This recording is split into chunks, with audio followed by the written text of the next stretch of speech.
Assalamualaikum warahmatullahi wabarakatuh. Perkenalkan, saya Cindy Sukma Kartika, NPM 193404111 dari kelas C.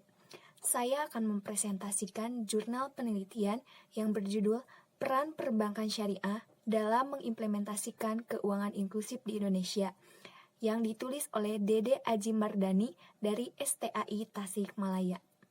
Jurnal penelitian ini terdiri dari abstrak, kata kunci, pendahuluan, metode penelitian, pembahasan, simpulan, dan daftar pustaka. Tujuan dari penelitian ini adalah untuk menganalisis peran perbankan syariah dalam mengimplementasikan financial inclusion di Indonesia.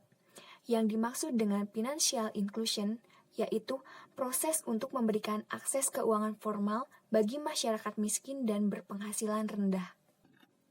Mari kita flashback ke tahun 2008. Pada tahun tersebut, jumlah pemain industri perbankan syariah hanya berjumlah 155 saja. Sedangkan pada saat ini, jumlah itu semakin meningkat. Seiring dengan bertambahnya kesadaran masyarakat untuk menggunakan produk-produk keuangan non-bunga. Penelitian ini merupakan penelitian lapangan dengan pendekatan kuantitatif dan kualitatif menggunakan strategi eksploratory sekuensial. Artinya, penelitian ini menggunakan pengumpulan dan analisis data kualitatif pada tahap pertama, yang kemudian dilakukan pengumpulan dan analisis data kuantitatif pada tahap kedua berdasarkan hasil tahap pertama. Ada dua populasi yang digunakan pada penelitian ini.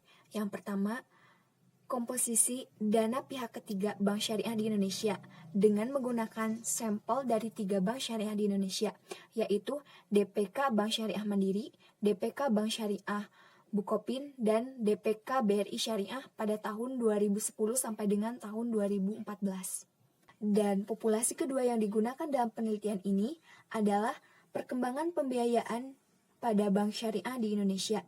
Sampel yang digunakan ada dari 3 bank syariah di Indonesia. Yang pertama, Bank Syariah Mandiri, yang kedua, Bank Syariah Bukopin, dan yang ketiga, BRI Syariah. Dilihat dari laporan keuangan tahun 2010 sampai dengan tahun 2014. Dari data yang dikumpulkan dan dianalisis menunjukkan bahwa pertumbuhan perbankan syariah dapat kita lihat dari naiknya aset, DPK yang naik 15% sampai dengan 45% per tahun, kemudian pembiayaannya juga naik 50,05% per tahun. Hasil analisis rasionya juga perbankan syariah menunjukkan hasil yang cukup baik. Namun, beban operasional atas pendapatan operasional tergolong masih tinggi karena pihak bank syariah gencar melakukan ekspansi ke berbagai wilayah di Indonesia. Kemudian, hasil analisis perbandingan antara laporan keuangan dengan analisis rasio menunjukkan bahwa kinerja dan kondisi keuangan perbankan syariah di Indonesia sangatlah baik. Sehingga perbankan syariah di Indonesia mampu menjadi garda terdepan dalam pengimplementasian financial inclusion di Indonesia.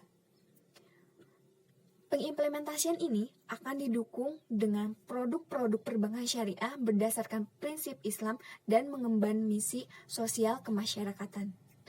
Sekian yang dapat saya sampaikan. Terima kasih atas perhatiannya. Mohon maaf apabila terdapat banyak kesalahan dan kekurangan. Wassalamualaikum warahmatullahi wabarakatuh.